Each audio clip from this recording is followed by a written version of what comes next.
welcome to Much Music.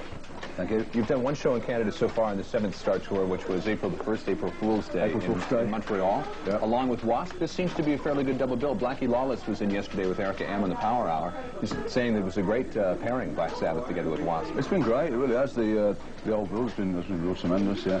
We've done some dates as well. We had Anthrax on with us, and there was a 3 billion on some of them. But now we're back to 2, and it's real good. It's real good with the 2 billion. That's great. The last time I talked to anybody from Black Sabbath was... Me. No, it wasn't. It was Geezer and Ian Gillan back in the days when Ian took over after Ronnie left, after I guess Ozzy had left, and it's been that long now between that album, which gave us the Zero the Hero video, and the 7th Star, which to me is a long period of time. What was going on in there? In between that period, we dabbled with various ideas of putting the original Sabbath back together again with Ozzy, and we had a meeting with Ozzy.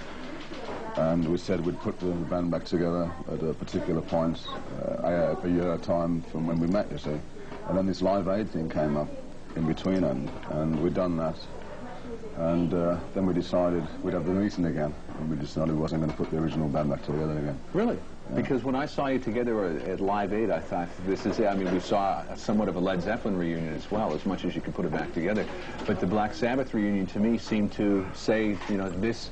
It was similar to what we saw with Deep Purple, but there was just a little something more there. You know, it looked like it could work again. Well, it could have worked again, I think, but it wasn't the right time for us, and I think our feelings with each other now, everybody's been running their own projects, so I think they were much more concerned with getting on with their own thing now. Right.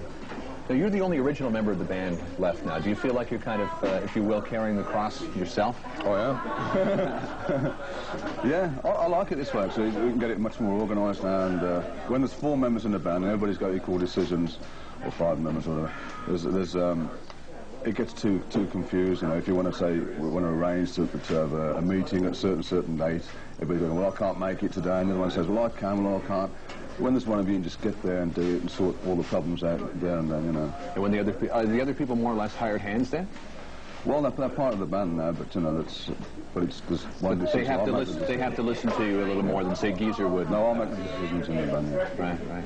Well, I was wondering, why keep the name Black Sabbath if the band is why not call it Tony Iommi? Well, I was originated with Black Sabbath, so I don't see why not. I feel Black Sabbath has a lot more to offer than we ever have in the past, and that's what I want to do, and just keep on and give whatever we can as Black Sabbath. Right. It's more, it's the legend of the band itself as opposed to the form. See, for me, Led Zeppelin was the 4 people who were in Led Zeppelin, and it wouldn't work. But Black Sabbath has been a band who have managed to be able to transcend people coming and going within the band, while sort of the legend of the name lives on. Yeah, you see, the problem with that with us is that we've had people in the band that's been named people, and the last ones with Ian Gillan, we had Bevan with us, we've had, you name it, we've had them. And I wanted this time people who are unknown, who are equally, if not better, than the original people, you know. And this is what we've got here, and I love it. I think it shows in the new LP. We'd like to play a track off of that coming up soon. But do you have fond memories of every incarnation of Black Sabbath? No. No? Of the original Black Sabbath? No, just every incarnation that's gone by. I mean, certainly you must have memories from each one. Oh, you do. Because it's almost like you've gone through 4 or 5 bands now. Yes, you can't help it. The one, actually, the Ian Gillan period seemed like it didn't exist. It was that quick. It was there and gone, you know. I particularly like the Dio period. I did, yeah. Is that a good one for you? That was, yeah. In fact, this period now is very similar. It's better now, but it is that same sort of feeling. Well, why don't we take a quick trip back in time, if we could, to about 4 years ago and play something from the days when Ronnie James Dio was lead singer with Black Sabbath. Okay. How about that? All right, here's Neon Nights. Ronnie James Dio was lead singer of Black Sabbath, Neon Nights. Yep. So those days were good ones for you, were they? That was a good period, that time, yeah. Real good. Something happened to you recently which made all the news wires across the country. It was carried by the American press, which means that it's gone around the world now, and everybody and his brother will be reporting on it. And that's the fact that you were supposed to, on Good Friday, which was just last Friday, play Glen Falls, New York. And apparently religious leaders throughout the town had been picketing the Civic Center or whatever, the mayor's office, saying we don't want Black Sabbath in here on Good Friday because we feel it's sacrilegious. Consequently, for one reason or another, the concert was canceled. What do you think of that whole situation? I think it's silly, really, personally, but, you know, you always get these sort of things that crop up, either on Good Friday or any kind of religious day, you know, they'll always protest about it. I mean, do you particularly consider it to be sacrilegious for a band called Black Sabbath to play on a religious holiday? No. No, do the kids think that?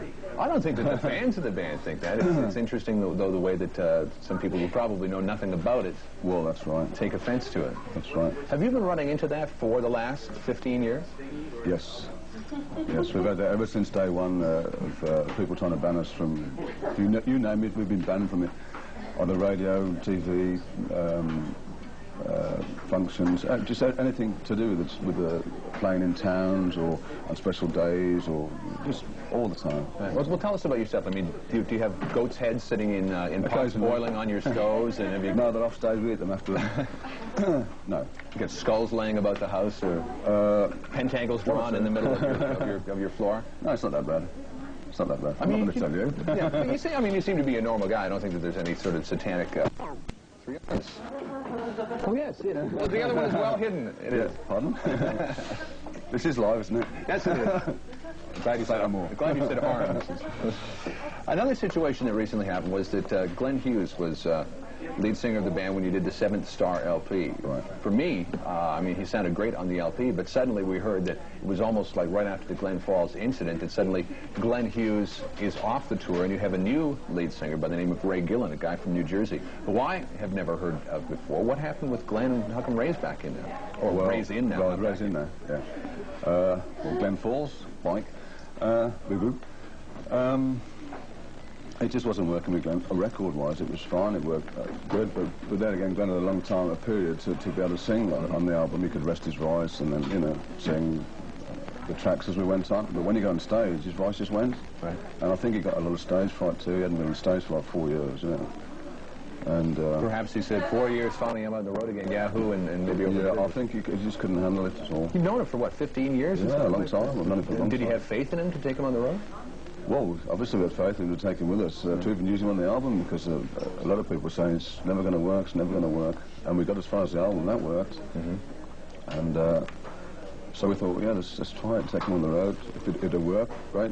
It's a shame when something like that happens in mid-stroke, but I guess... It is. It was most unfortunate, but it did happen, and now to me the band is far better, and there's no problems in the band now. Things running really smooth and sound really good. Great. Well, we hope that this lineup stays together for the next LP, so we can hear the results of it on record. Definitely will stay together. Thanks a lot for dropping by and chatting with us. Before you go, we have a little present here, the old cursory Much Music T-shirt. Oh, smash it. Wear it in terrible health. No, wear it in good health, actually. It's a nice New York one. Well, I mean, I'm trying to be in the true image of I'd have put one of these on before if you'd given me one. This is a nice sweatshirt that you have here from New York. I stole this. Well, we won't tell anybody. I'm joking. We have a spotlight coming up with Weird Al Yankovic, but to take us out, why don't we have a track from 7th Star? Okay. Okay, this is No Stranger to Love. This is Black Sabbath.